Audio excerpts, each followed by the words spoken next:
आज आपल्या विठोबारायाच्या भूमीमध्ये, भगवंतांच्या भूमीमध्ये शेतकऱ्याच्या हितासाठी हा जो मेळावा घेतला जात आहे, त्यासाठी उपस्थित असणारे आपल्या सर्वांचे लाडके नेते आणि दिल्लीच्या बादशहाला सुद्धा मराठी माणसांसमोर झुकवण्याला भाग पाडणारे नेते हे आदरणीय पवार साहेब या कार्यक्रमासाठी इथं उपस्थित आहेत। तसंच ज्यांचा सत्कार या ठिकाणी आपण सर्वजण करणार आहोत असे धैर्यशील भैया मोहिते पाटील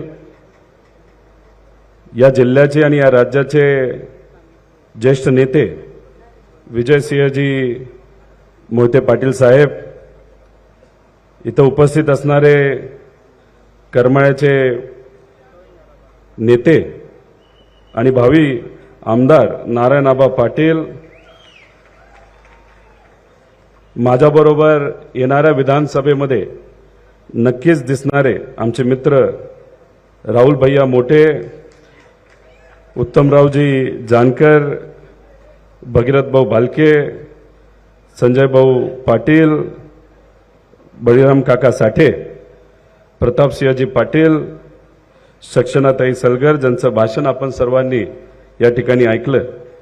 तसंच नेत्या कविताताई मेत्रे, मोहसिन भाऊ शेख, गणेशजी पाटील, या कार्यक्रमाचं ज्यांनी आपल्या सर्वांसाठी आयोजन केलं असे विश्वासरावजी बारबोले साहेब, तसंच ज्यांनी सुरुवातीला भाषण केलं आणि कदाचित वेळ नसल्यामुळे थोडक्यात आपटलं, पण नंतर नक्कीच इथं पुढच्या कार्यक्रमामध्ये आणि सभेमध्ये चांगलं असं भाषण करतील असे आमचे कृष्णराजजी बारबोले, किरणजी देशमुख, विक्रमसिंहजी पवार, सुवर्णाताई असतील, मिलिंद भाऊ गोरे असतील, आदेश भाऊ वाणी असतील, हर्षवर्धन भाऊ बोधले, केतन असतील, सर्वच पदाधिकारी, कार्यकर्ते, इथं उपस्थित असणारे सर्व पत्रकार व या कार्यक्रमासाठी आवर्जून उपस्थित असणारे सर्व शेतकरी बांधव, युवा बंधू आणि भगिनींनो, खरं तर हा कार्यक्रम शेतकऱ्यांसाठी असणारा कार्यक्रम आहे आणि या कार्यक्रमासाठी आपल्या सर्वांना संबोधित करण्यासाठी ज्यांनी शेतकऱ्यासाठी व तसंच शेतकऱ्याच्या परिवारासाठी, युवांसाठी खूप काही केलं आणि अजून करत आलेले आहेत, असं आदरणीय पवार साहेब या कार्यक्रमासाठी आलेले आहेत। खरं तर शेतकऱ्यांबद्दल आपण जेव्हा बोलतो आणि खास करून या भागातल्या शेतकऱ्यांबद्दल जर बोलायचं झालं तर इथं सोयाबीनचं पीक खूप मोठ्या प्रमाणात घेतलं जातं। आता अधिवेशनामध्ये तुमच्या सर्वांच्या वतीने आम्ही आज आवाज उठवत असतो, सोयाबीनचे भाव हे आपल्याला परवडणारे नाहीत। 5 वर्षापूर्वी आपण जर सोयाबीन उगवण्याची किंमत जर बघितली तर 18,000च्या आसपास होती आणि आत्ता ती किंमत बघितली तर या सरकारच्या चुकीच्या धोरणांमुळे खताच्या किमती वाढल्यात, सर्व गोष्टींवर जीएसटी लावला जातो आणि तोच खर्च जो 5 वर्षापूर्वी 18,000वर होता आज 24,000वर गेलेला आपल्या सर्वांना माहिती आहे। पण भावाबद्दल काय झालं? 5 वर्षापूर्वी 4,000च्या आसपास भाव होता, आता सुद्धा त्याच्याच आसपास भाव आहे। मग आमच्या शेतकऱ्याला सोयाबीन परवडणार कसं? पण जेव्हा आम्ही अधिवेशनामध्ये तुमच्या सर्वांच्या वतीने हा प्रश्न जेव्हा मांडतो, आम्हाला उत्तर योग्य पद्धतीने येत नाही। आम्ही त्यांना आठवण करून देतो या महायुतीच्या सरकारमध्ये असणाऱ्या सर्व नेत्यांना, खास करून देवेंद्र फडणवीस साहेबांना, की मोदी साहेब इथं आले होते आणि म्हणाले होते की शेतकरी जे काही पिकवतो त्याचा जो भाव आहे तो भाव आम्ही दुप्पट करणार। अहो मोदी साहेब आणि फडणवीस साहेब, तुम्हाला आम्हाला सांगायचंय की तुम्ही खर्च आमचा दुप्पट केला, पण आमचा जो सोयाबीनला मिळणारा भाव आहे त्याच्यामध्ये 1 रुपया सुद्धा तुम्ही त्याच्यामध्ये वाढ करू शकला नाही। आदरणीय पवार साहेब जेव्हा कृषी मंत्री होते तेव्हा सर्व शेतकऱ्यांवर आदरणीय पवार साहेबांचं लक्ष असायचं।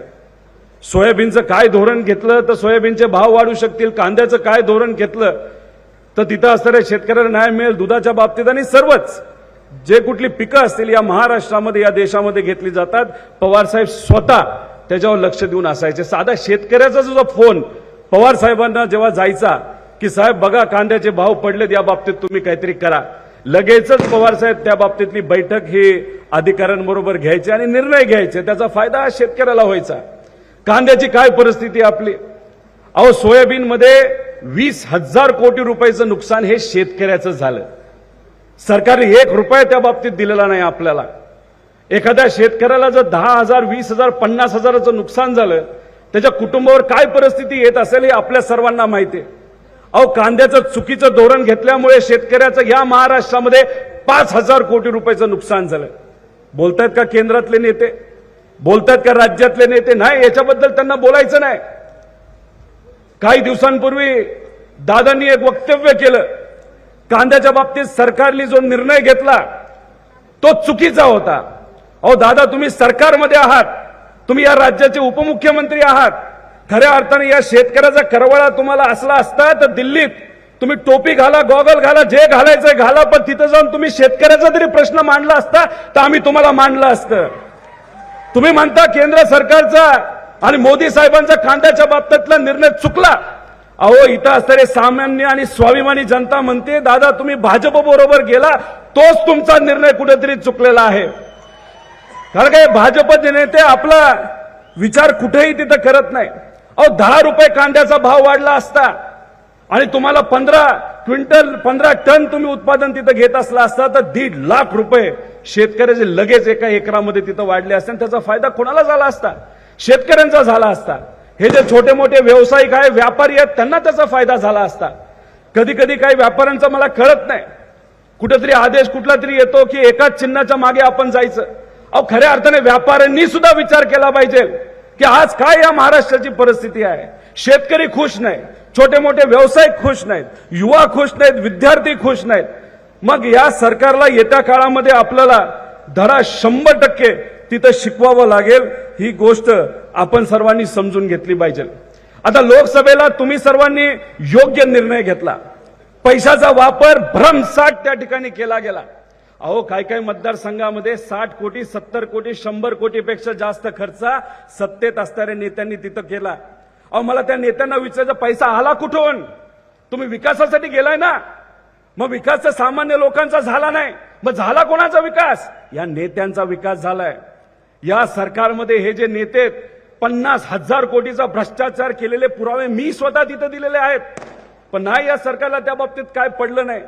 पण लोकसभेला कितीही पैसा वाटला तरी स्वाभिमानी मराठी जनतेने दाखवून दिलं की स्वाभिमान काय असतो आणि लोकशाही काय असते. त्यासाठी मी मनापासून आपल्या सर्वांचे इथं आभार व्यक्त करतो. त्यामुळे या लोकांना असं वाटतं की ठीक आहे, अजून पैसा वाटू आणि आपण निवडून येऊ. त्याच्यात काही योजना नवीन त्यांनी घाई गडबडीने आणल्या. त्याच्यामध्ये लाडकी बहीण योजना, मुख्यमंत्री साहेब म्हणतात मुख्यमंत्री लाडकी बहीण योजना, अजितदादा म्हणतात माझी लाडकी बहीण योजना, आणि देवेंद्र फडणवीस त्या योजनेचं नाव सुद्धा घेत नाहीत. अहो, या सरकारमध्ये इतका गोंधळ आहे. अहो, याच्यामध्ये काही लोक आता गुलाबी रंग घालायला लागलेत. तुम्हाला कुठला रंग घालायचा तो घाला. तुम्ही गुलाबी बस करा, गुलाबी शर्ट घाला, गुलाबी काय घालायचं तिथं घाला. पण आमच्या या शेतकऱ्याच्या स्वाभिमानी लोकांच्या डोळ्यामध्ये जे अश्रुमुळे डोळे लाल झाले, त्याच्याबद्दल तुम्हाला काहीतरी करण्यासाठी जरा विचार करा. अहो, 200 कोटी रुपये तुम्ही एजन्सीला दिला आणि ती एजन्सी जे सांगते ते तुम्ही करत तिथं गेलेला आहात. अरे पण लोक काय सांगतात हे तरी तुम्ही ऐका. पण त्या बाबतीत तुमचं तिथं लक्ष कुठे नाही. आणि मग अशा पद्धतीने तिथं जर काही गोष्टी होत असतील तर कुठेतरी आपला सर्वांना विचार करण्याची खरं तर जरूरत आहे. ही जी लाडकी बहीण योजना आहे ती चुकीची नाही असं मी म्हणणार नाही, पण त्याची व्याप्ती वाढवली पाहिजे. पण तुम्ही घाई गडबडीने ही योजना आणलेली आहे. आमच्या माता भगिनी 5-5 दिवस तिथं कार्यालयाच्या बाहेर उभे राहतात, तरी सुद्धा तुम्ही म्हणता हा कागद द्या, तो कागद द्या. दुधाच्या बाबतीत जसं झालं तसं 5 रुपये तुम्ही देणार हे सांगितलं, पण 100% शेतकऱ्याला दुधाचं अनुदान मिळालं का? नाही. काही लोकांना राहिलंय हे कागद द्या, ते कागद द्या. अहो, एवढी कागद कशाला? खऱ्याच अर्थाने ही महाराष्ट्रातली बहीण तुमची लाडकी असली असती तर सरसकट तुम्ही त्या ठिकाणी महिलांना मदत ही केली असती. पण नाही, ह्यांना ते करायचं नाही.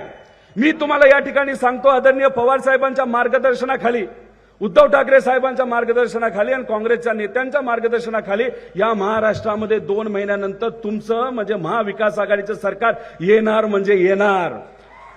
आणि हे सरकार जेव्हा येईल सर्व घटकांचा विचार केला जाईल.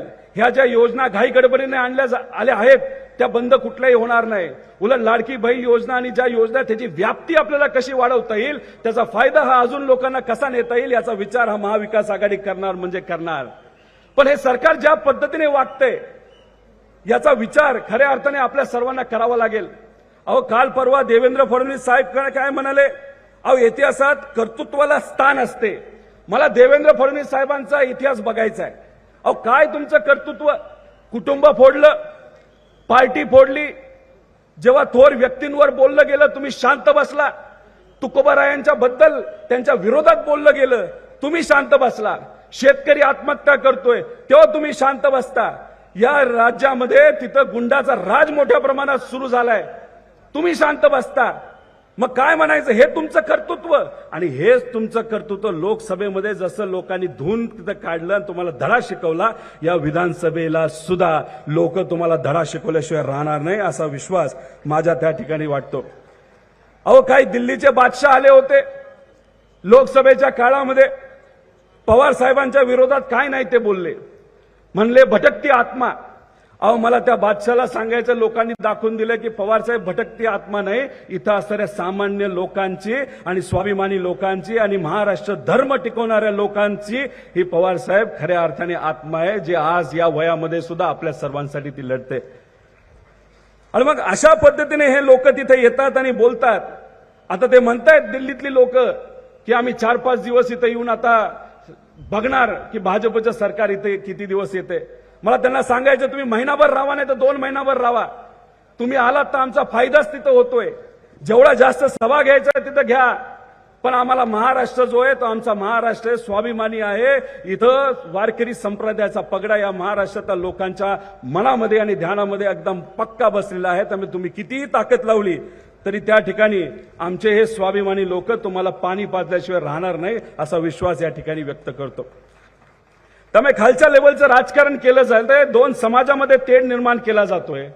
मग अशा पद्धतीने मला आपल्या सर्वांना विचारायचंय, हे भाजपचे नेते हिंदू मुस्लिम करण्याचा जर प्रयत्न करत असतील त्याच्यात आपला कधी फायदा झालाय का? जर हे भाजपचे नेते आणि महायुतीतले नेते जर 2 समाजामध्ये ओबीसी मराठामध्ये वाद निर्माण करण्याचा प्रयत्न करत असतील, त्याच्यामुळे सोयाबीनचे रेट वाढणार आहेत का? त्याच्यामध्ये कांद्याचे रेट वाढणार आहेत का? त्याच्यामुळे इथं एमआयडीसी येऊन इथं असणाऱ्या युवांना नोकऱ्या मिळणार आहेत का? अहो एखाद्या लाडकी बहिणीला ठीक आहे 1500 रुपये तुम्ही देता, त्याचा विरोध आम्ही करत नाही, पण त्याच बहिणीच्या मुलाला जर नोकरी मिळाली आणि त्या मुलाला जर 25-30 हजाराचा पहिला पगार मिळाला तर किती खुश होईल ती माझी आई. आणि मग याच्याबद्दल तुम्हाला विश्वास नाही, पण तुम्ही काय करता, तर महाराष्ट्रात प्रोजेक्ट येण्याऐवजी तुम्ही गुजरातला त्या ठिकाणी देता. त्यामुळे गुजरातली गुलामी करणारे, दिल्लीची गुलामी करणारे हे महायुतीतले नेते, त्यांना या इलेक्शनमध्ये तुम्ही धडा शिकवणार का? अहो काय बार्शीकर, एवढा कमी आवाज, आम्ही दुसरीकडे जेव्हा सभा करतो काय जोश असतो. मी तुम्हाला विचारतोय की इथं जेव्हा विधानसभेचे इलेक्शन होईल, हे महायुतीतले जे नेते आहेत आणि जे पक्ष आहेत, कुणी एखादा अपक्ष उभा राहिला पण त्यांनी जर बीजेपीला पाठिंबा दिला असला तरी तो बीजेपीचाच माणूस आहे, हे आपण सर्वांनी त्या ठिकाणी लक्षात ठेवलं पाहिजे. त्यामुळे तुम्ही इथं उत्तर देणार का? नक्की का? अहो दडपशाही खूप आहे इथं, आम्हाला कळतीये. युवांनी एक पिक्चर बघितला असेल केजीएफ बघितलाय का? अहो त्या केजीएफ मध्ये कसं असतं, एक मोठं शहर असतं आणि त्या शहराला भिंत बांधलेली असते आणि तिथं जो गुंड असतो ना, त्या गुंडाला असं वाटतं दुकान माझंच असावं, धंदा माझाच व्हावा, जमीन मीच घ्यावी, जो विकासाचा निधी या परिसरामध्ये आणतो वाळू माझीच असावी, खडी माझीच असावी, कॉन्ट्रॅक्टर माझा भाऊच असावा. अहो काही व्यापाऱ्यांना मी भेटलो, त्यांनी सांगितलं पहिलं मार्केट कोण उघडतं तर इथले लोकनेते उघडतात आणि मग दुसऱ्यांनी त्या ठिकाणी तिथं मार्केट उघडायचं. त्यामुळे ही संधी आहे, मग त्या संधीचं सोनं करणार का नाही करणार? अहो पण काय खोट्या केसेस खूप प्रमाणात या युवांवर टाकल्या जातात. तुम्ही घाबरणार का या पोलिसांना? अहो इथं असणाऱ्या पोलीस प्रशासनाला सांगायचंय, पवार साहेब आमचे नेते 2 महिन्यात इथं सामान्य लोकांचं महाविकास आघाडी सरकार येणार आहे, त्यामुळे या सामान्य कार्यकर्त्यांवर इथं असणाऱ्या लोकप्रतिनिधींचं ऐकून खोट्या केसेस टाकल्या तर 2 महिन्यानंतर गाठ आमच्या सगळ्यांची इथं असणाऱ्या पोलीस प्रशासनाला सांगायचं. त्यामुळे अजिबात घाबरायचं नाही, लढायचंय. स्वाभिमानी मराठी माणसं हे लढतात, झुकत नाही. झुकवायचं कोणाला? तर या महाविकास आघाडीच्या नेत्यांना झुकवायचं. ते गुजरातचं तिथं गुलामी करतात आणि दिल्लीची गुलामी करतात. मग ठरलं का आपलं? हे फक्त ठरलं म्हणून चाललं नाही, लढणार का? नक्की का? मग चला, मग तुमचं ठरलं असं मी समजतो. इथं खासदार साहेबांचं मी अभिनंदन करतो, तुमचं अभिनंदन करतो की अशा चांगल्या लोकांना आपण सर्वांनी त्या ठिकाणी निवडून दिलेलं आहे. त्यामुळे कितीही कुणी काय बोललं तरी हे इलेक्शन आपल्या सर्वांसाठी अतिशय महत्वाचं आहे आणि या इलेक्शनमध्ये तुम्ही सर्वजण मनापासून सहभाग घ्याल असा विश्वास या ठिकाणी व्यक्त करतो. पवार साहेबांना अनेक नेत्यांना बोलायचं मी आणि तुम्ही सर्वजण उन्हात आहात, त्यामुळे जास्त बोलून आपल्या सर्वांचा वेळ मी घेणार नाही. ही लढाई स्वाभिमानाची आहे, ही मराठी माणसांची आणि आपल्या अस्मितेची आहे. त्यामुळे कुठलाही भेदभाव न करता एकत्र या. महाराष्ट्र धर्म आपल्याला कसा टिकवायचा यासाठी तुम्ही तिथं प्रयत्न करा आणि ही जी दडपशाही आहे, हुकुमशाही आहे, ती धुडकावून लावा. एवढंच या ठिकाणी आपल्या सर्वांना सांगतो आणि थांबतो. जय हिंद, जय महाराष्ट्र, रामकृष्ण हरी.